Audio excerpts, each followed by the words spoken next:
أنا النهارده في قلعة صلاح الدين الأيوبي، وهروح إن شاء الله مسجد سليمان باشا الخادم. والمسجد ده هو أول مسجد اتبنى في مصر على الطراز العثماني. وهقول لكم شوية معلومات كده عنه للي مش عارف، وأعتقد إن معظمنا مش عارف أصلا إن هنا في مسجد أو جامع اسمه سليمان باشا الخادم، وهو كان بيترمم بقاله 5 سنين تقريبا، واتفتح يعني ممكن من 2-3 كده.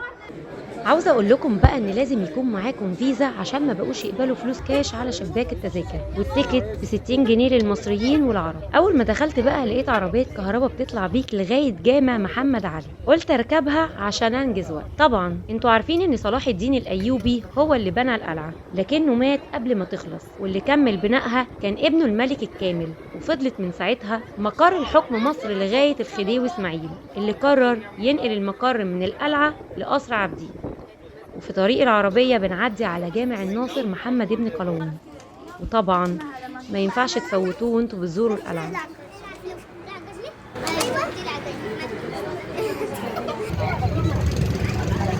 وصلنا بقى عند جامع محمد علي، ومن هناك هطلع على جامع سليمان الخادم، ومكانه ورا المتحف الحربي، يعني تقريبا أبعد حتة في القلعة.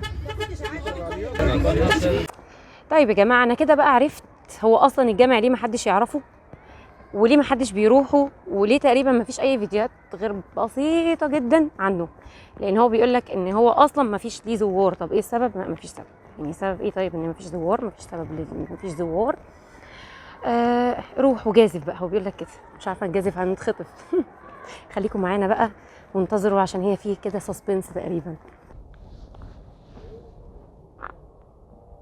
بطلوا فتي بقى يا جماعه، يعني انا مشيت في الطريق ومفيش حد عمل لي حاجه، مفيش حاجه، الدنيا كلها زي الفل. تعالوا شوفوا المسجد وادخلوا، ما تسمعوش لاي حد يقول لكم اي حاجه وخلاص.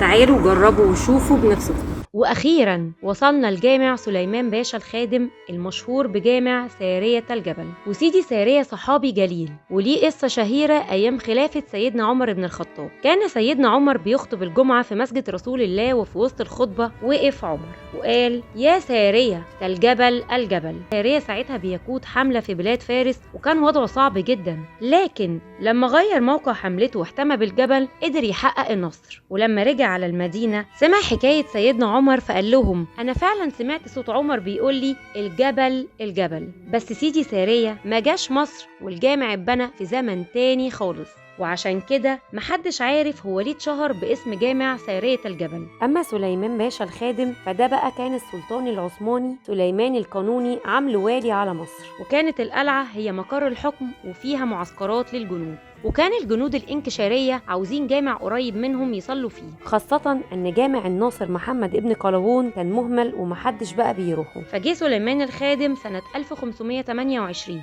وقام باني الجامع ده مكان انقاض جامع فاطمي قديم كان موجود قبل بناء القلعة، وهو جامع ابي منصور قسطة اللي كان والي الاسكندرية ايام المظفر ابن امير الجيوش بدر الجمالي. ولما بنى سليمان الخادم الجامع ساب ضريح ابي منصور قسطة في مكانه، والنص التأسيسي بتاع الجامع القديم موجود لغاية النهاردة على الضريح. فالحجر اللي بتشوفوه دلوقتي ده من سنة 1140 ميلادي، ومكتوب في النص: بسم الله الرحمن الرحيم، في بيوت أذن الله أن ترفع ويذكر فيها اسمه يسبح له فيها بالغدو والأصال، رجال لا تلهيهم تجارة ولا بيع عن ذكر الله وإقام الصلاة وإيتاء الزكاة، يخافون يوما تتقلب فيه القلوب والأبصار، ليجزيهم الله أحسن ما عملوا ويزيدهم من فضله، والله يرزق من يشاء بغير حساب. أنشأ هذا المسجد المبارك الأمير المرتضى المنصور مجد الخلافة عمدة الإمامة فخر الدين عز المجاهدين أمير المؤمنين أبي المنصور قسطة. كان واليا وحافظا، وأثابه في الآخرة جنات ورضوانا ابتغاء مرضات الله سبحانه، وذلك في رجب في شهور سنة 35 و500.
وده ضريح الشيخ محمد الكحكي اللي اكتشفوه خلال عملية رفع الردم المتراكم جنب القصر الأحمر أو قصر الحريم اللي بيرجع لعهد محمد علي باشا، واللي هو حاليا المتحف الحربي. والقبة اتعملت في الأصل على أنقاض جزء من كنيسة البازلكية اللي كانت موجودة في الموقع ده في العصر الأيوبي عشان يتعبد فيها الأسرى الصليبيين، وفضلت موجودة لغاية نهاية عهد السلطان فرج ابن برقوق.